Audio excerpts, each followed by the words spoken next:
shiny hair, this beard that's growing ever so long. Wait till he runs for office again, and we'll see him looking like a slick, just like the rest of the politicians. I do advise if you run for office to keep the long hair. That's something that makes Austin weird and exciting, Clay. No need to change your look just because you're running for office. But Clay Dafoe, take it away. Thanks, John. Thanks for allowing me to interview you today. You're welcome. John, wanted to ask you something I've thought about often. Never really had the chance to ask you before, just in our personal lives. What got you involved in politics in this freedom-oriented slant? How'd you start to see how the world really works? Well, that's a good question, Clay Dafoe. I've always been kind of a rebel and a rabble-rouser, which is interesting because my parents were fairly lax as far as discipline goes. I was able to, you know, go hang out outside past nighttime, spend the night at my buddy's house, and I did get in trouble quite a bit in school. And they attempted to discipline me, but I guess it didn't work because I continued to get in trouble. But yeah, I was always quite a rebel in school, rebelling against authority. Looking back, a large part of it might have been due to me being bored in school and not being challenged and not having my creative forces focused in a manner that could be productive. So I decided to rebel out and talk smack on the teachers, and overall be a little bit of a tyrant. Denver was there for some of it on the school bus. I was quite the troublemaker. Got kicked off of the school bus on the last day of school. I was actually expelled from middle school the last day of middle school for bringing smoke bombs. And I was sent to the Alternative Learning Center in high school for being a pain in the teacher's butt.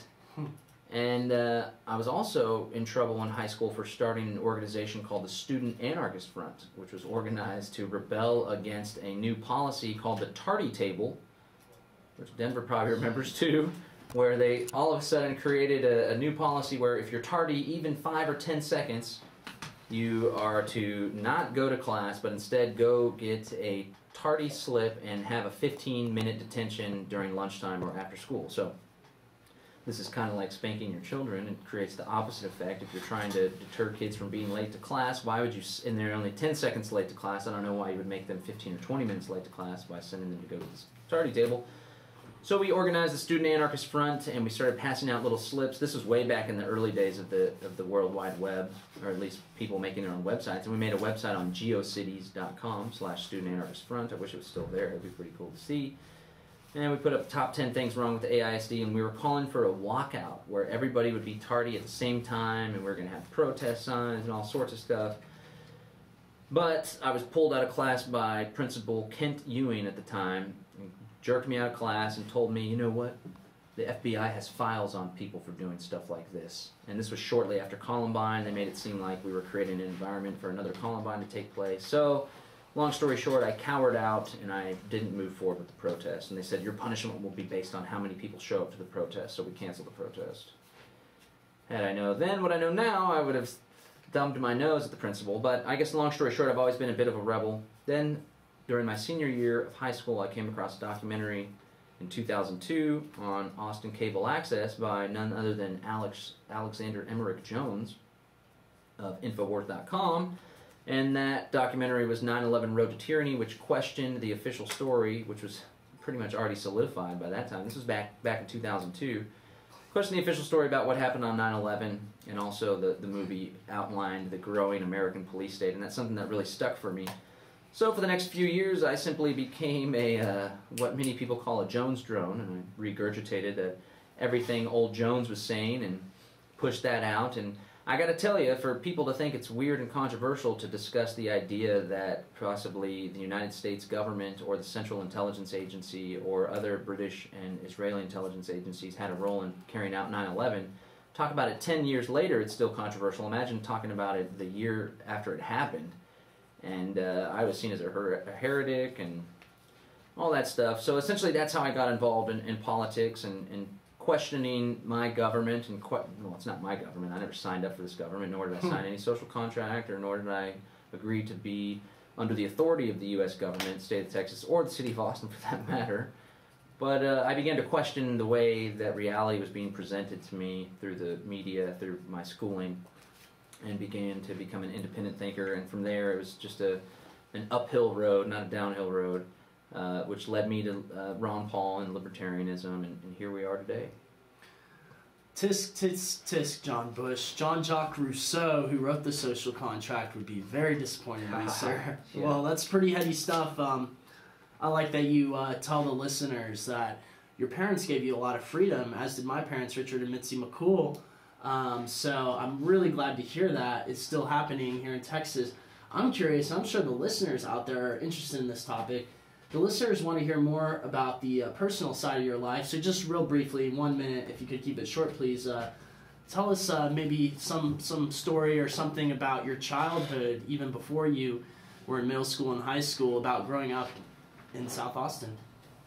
I don't know. I tend to have a pretty bad memory about my childhood. Maybe it's a selective memory, but I grew up in Tanglewood Forest, down in deep South Austin, right there on Slaughter, in between Slaughter and William Cannon, and lived on Wagtail. And then we moved down further south to Shady Hollow as that was being built. So my whole life I've always lived south of the river, and I've always been a South Austinite, except for 1 year I lived north of the river, actually, up in south of 51st Street. But I just recall things being a lot slower down in South Austin. I remember being on the very southern tip of the city. It's still the very southern tip of the city, but now it's expanded and there's apartment complexes and all sorts of condos and new developments everywhere. But things were definitely a lot more peaceful back then, and there was less of a rush and less of a hubbub. And I think Austin, even, I was too young to really soak it up and absorb the Austin culture, but I can definitely tell a difference in the speed of things around this city. Things were a little bit weirder and a little bit slower back then, a little bit more relaxed. Things seemed to be a little intense. And unfortunately, I believe now that the City Hall is really driving a lot of the change that we see in the city of Austin. And while there's still many beautiful things taking place here in Central Texas, and there happens to be a mass immigration to Austin. Yes, sir. Liberty activists, checking out LoneStarLibertopia.com. But I think the city, unfortunately, is changing for the worse, and it's not the Austin that I grew up in. It's becoming more corporate. It's becoming more like California, and I think the city council has a lot to do with that, unfortunately. I completely agree with your spot-on assessment, Mr. Bush. So let's flash forward to the year 2008. Saw a video a couple years back of you speaking to the Austin City Council, speak of the devil, and you're talking about the Imagine Austin Comprehensive Plan, which is now, a few years later down the road, 4 years later, was approved, and now it's being implemented.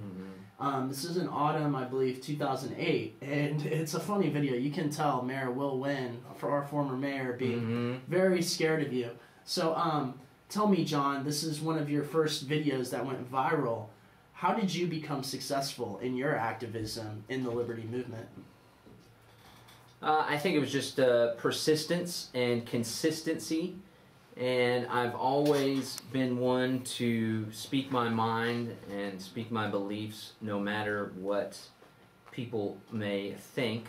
Well, to give a caveat to that, of course, I like to speak in terms of people's interests, and if I'm speaking in front of a crowd of socialists, I'm not going to talk about the virtues of capitalism. Rather, I'll talk about how the state decreases our ability to increase our standard of living, and the state actually harms the poor, so on and so forth.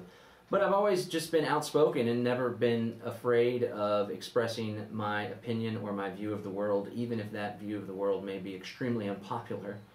And I think that that is something that has resonated with people, because I find more and more of your average American is becoming more and more fed up and upset and disheartened and disillusioned.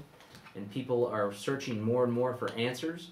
And people's preconceived notions of how the world works and what it means to be an American and what the American government's role in their life is, their preconceived notions are now being shattered as their illusions are clashing with reality. So I think now has never been a better time to genuinely speak your mind, even if it may seem radical and or extreme, because it's exactly that message that's resonating with so many people. So I think that's one of the main reasons why I've managed to find success in my activism, trying to create a more free world, is because from the beginning I've always been about just telling it like it is without worrying about upsetting people or people thinking that it's not credible, so on and so forth, because I've done my best to back everything up with facts and sources and present everything in a manner to where I know that my message is peaceful and it's on point and it's moral, and if people don't like it, then maybe they need to re-explore the way that they see the world, because the idea that we shouldn't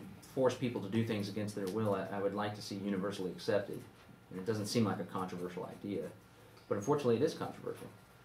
Well, that's great, John, and I'm myself, Clay Dafoe, very proud of you, because unlike most politicians, you are a truth seeker.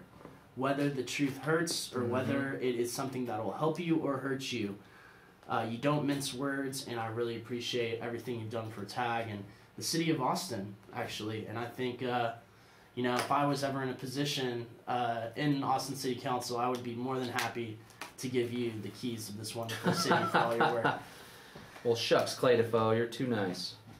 Anyhow, moving on, not to get all gushy here, I want to hear about some of your influences. I know we spoke just briefly during the break, and some of your big influences are, of course, 19th century political philosopher and competitor with the U.S. Postal Service at one point in time, Lysander Spooner, who wrote Trial by Jury, No Treason, the Constitution of No Authority, Vices Are Not Crimes, many other writings. Ron Paul, who ran for president in 2008-2012, and Murray Rothbard, who's a libertarian philosopher.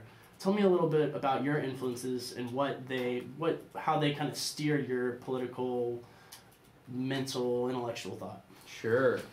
Well,